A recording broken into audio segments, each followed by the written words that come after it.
Hello everyone, welcome to this live.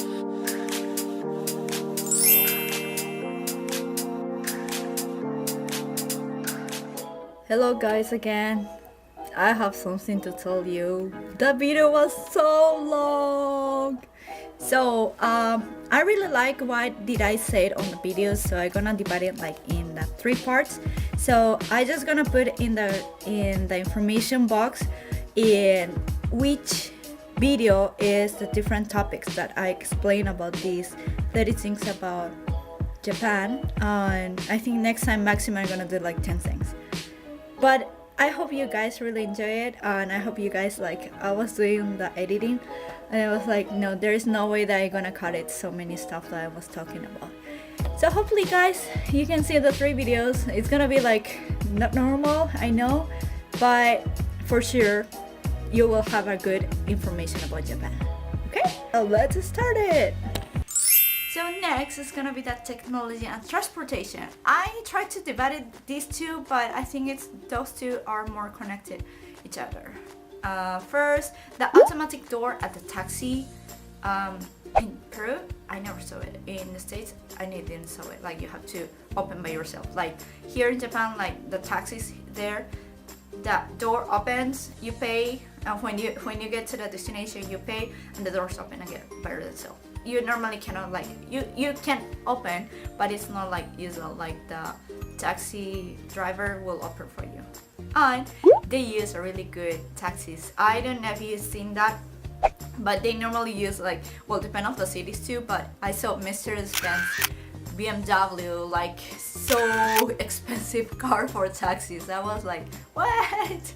And yes, my cousin told me that too. Like well, in Peru, like they normally, now that we have a Uber and all the stuff like get different, but it's really difficult to see like really luxurious cars for taxis. So it's kind of, you pay good, but at the same time like the cars are really good though. Oh, and also about the cars, when I was doing my drive license, you have to practice before you do. We use BMW too, so I guess it was the thing that they used the luxury cars to make like everybody's want to get a drive license. So good to know. 18, cell phone for everything. Like the cell phone, I have my commute pass, I have my coupons, I have like all my information in my cell phone. Like no cell phone, no life here in Japan, because everything's like connected with your cell phones. Like even my credit card's information, it's not almost like Apple Pay, but becomes more usually to having for the last 2-3 years. Like cell phone has everything. I just gonna show you just a little bit. Even you have I don't know if you guys hear about line. The line, you press like how much did I use this month, and then you got your bill for that month on your cell phone. I was like, what? Let me show you guys. This is for movie theater information. This is like New Jersey. It's like, I think in the States you guys have to. This is a Plaza coupon. This is the body shop coupon. This is, oh sorry, this is PayPal too. Like yeah, everything. Now I think in any country probably it's gonna be like same, but everything you have in your cell phone. Then 19, that's really happened to me. I lost everything, but lost and found are really connected with the police and the trains company. Well, if you use the trains company or bus company, but I think here in Japan, when you're living around Tokyo or maybe Kanagawa area, like you probably gonna use more trains than your own car. I one time I was working in Narita in Chiba, and then I came back to Kanagawa. It's like 3 prefectures away, and I lost my wallet. And suddenly my wallet appears like different prefecture.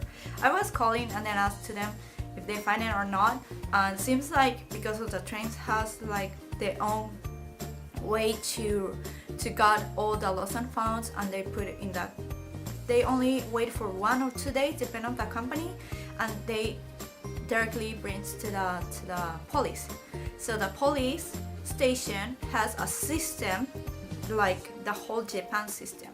So they put information there and then you're gonna find it. Like even the cell phone, I lost like so many times my cell phone. I lost like maybe every 6 months my cell phone. Even my cell phone, I find it like 3 weeks later, but I find it like they send a message to your house saying, hey, we find your cell phone, you need to go there, or then you can call them, and then they normally can send you pay like the payment for the deliver, but it's good, like you are like safe here in Japan. Well, money, it's kind of difficult sometimes to find even you lost your wallet, but 90% since I live in here in Japan, I found the thing that I lost with my money. So lost and found rocks. Okay, number 20, the dealer certification for transportation, especially for trains. I don't know if you guys hear about that. I was talking with Joseph regarding this, and I told to him like, oh, I'm gonna get late at work, but I have my dealer certification, so even I get late at work, of course, if you are like super late to get on work, of course, that is not gonna work. But you leave like always like an hour before or 2 hours before to get in your work, and then the train delay for 30 minutes, 40 minutes, 60 minutes. The train are so punctual on the time that if you got delayed, they come in to apologize to you. If it's like super packed, like just put in the microphone, like say, oh, I'm so sorry for the delay, and they give you the delay certification at the train station.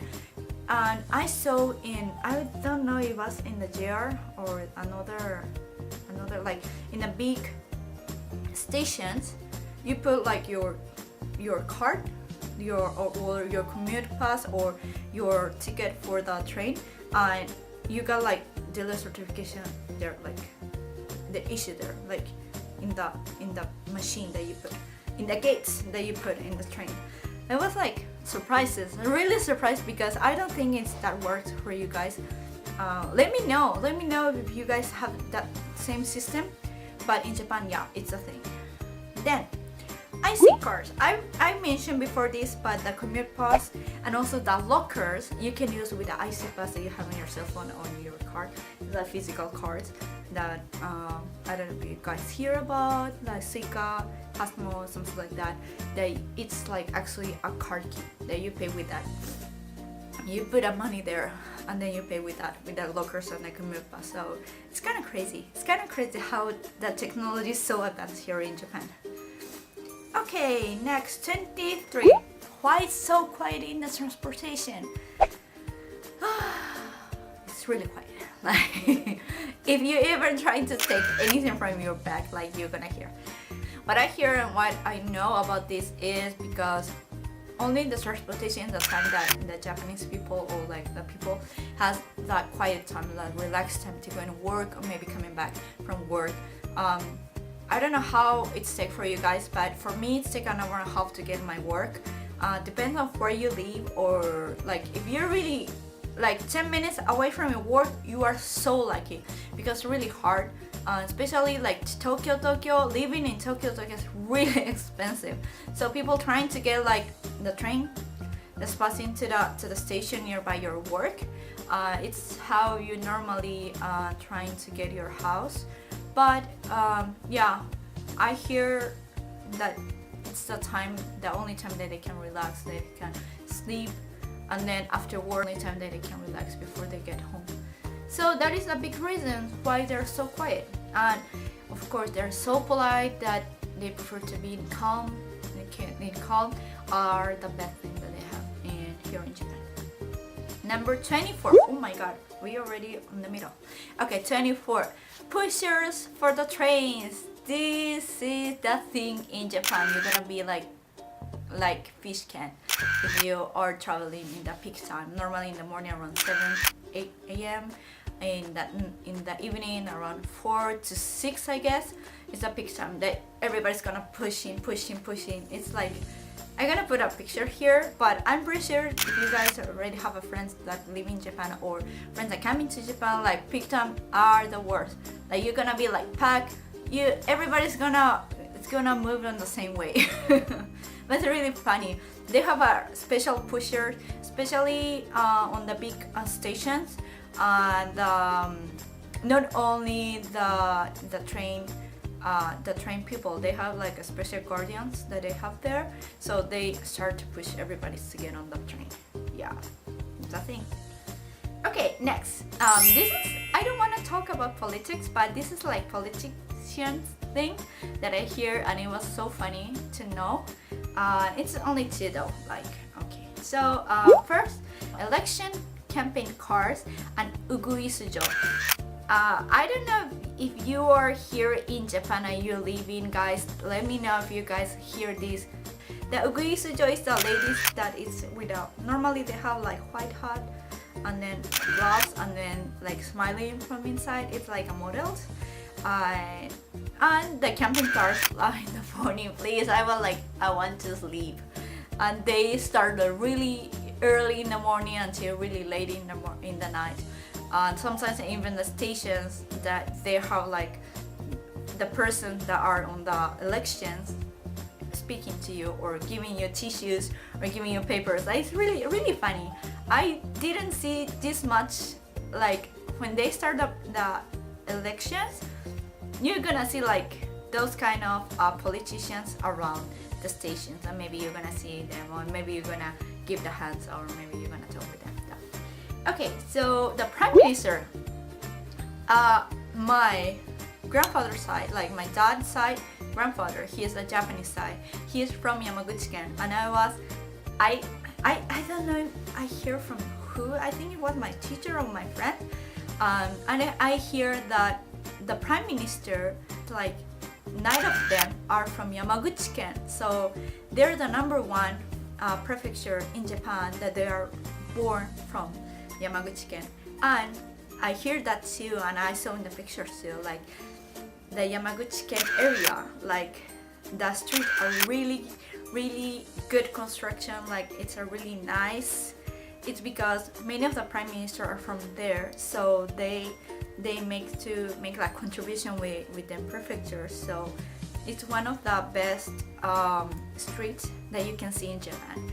And what's so funny, because the #1 is Yamaguchi-ken, #2 is Tokyo. Yamaguchi-ken has 9 prime ministers, like ex-prime ministers born, and Tokyo has only 5. So you can think the difference between those two, and it's #1, #2. But I was surprised, like Yamaguchi-ken. I tried to research why, but it's just a coincidence. So it's not like a huge thing that the prime minister need to be from that prefecture, but it's really nice to know. Let's skip. So next is festivities. So festivities, we are number 27 now. Number 27, get married in the city halls. You don't need to be a Japanese to get married in city hall. Actually, I'm Peruvian. My husband is from the United States. So I live here in Japan. He lives in Japan. So just the only thing that you will need is that you live in here and you have your resident card. So each of us need to be like those kind of situation. And it was so funny because we both are from the foreigners, and we got here in Japan. We got married here, and it's not need to be like for like Japanese. And then like the paper was so hard to do. I hope I have an opportunity to make this video. I have like many friends that they are like foreigners and then they got married here in the city hall, but I don't know if that's happened to you guys. Getting married in Japan sometimes so hard, like getting the paperwork outside from your country. They normally do in the consulates, like consulates of your country. But here you can get married actually in the city hall of Japan, even you don't pass your consulate. You can do in a consulate too, but it's much easier to get married in the city hall. So it's just some activity things that I wanted to share with you guys. 28. Chicken for Christmas. This started because KFC made like a huge campaign like 10 years ago, I guess. And since then, like you're gonna see, I'm gonna put a picture here that I have for this year.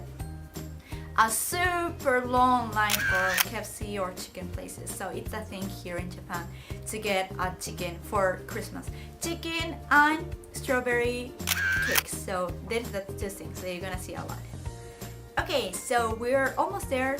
Number 29. The school entrance ceremony, it's like when you start the year for your school, is in April.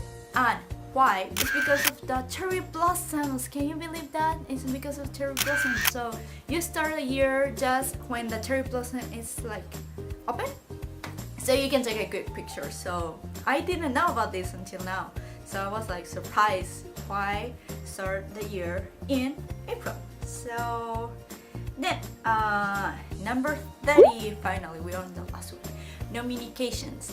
I hear this so many times and I was like and now I realize why.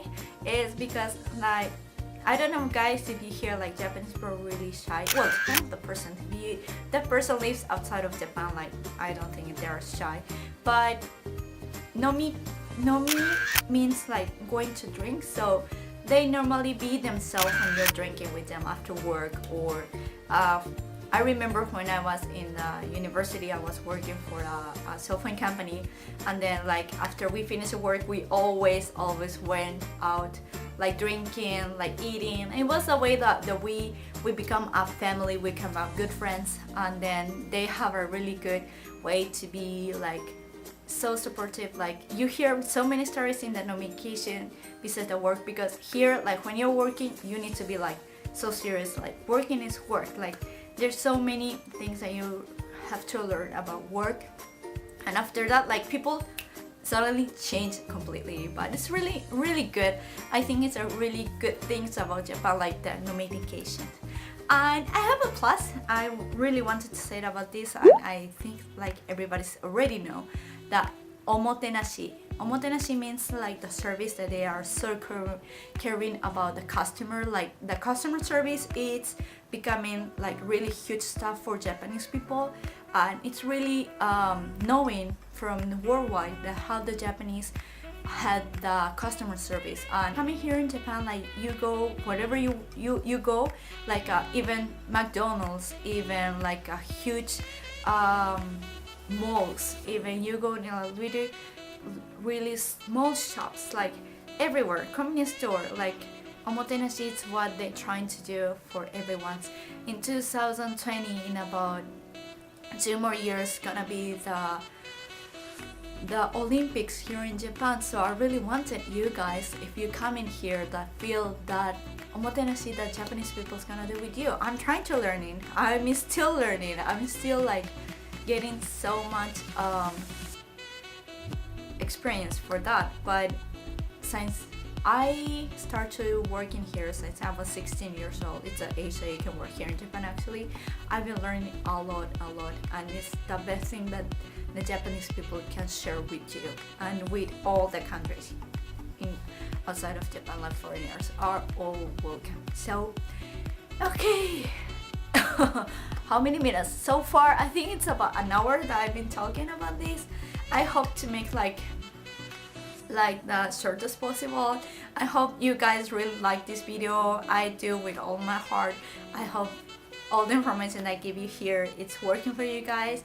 And of course, if you have any questions or you have any inquiry or anything that you feel like, whoa, this is so funny, or oh, maybe not necessary to talk about Japan, and I welcome you to comment in the down below. And of course, you're welcome to subscribe to my channel. So see you in the next video. Bye bye.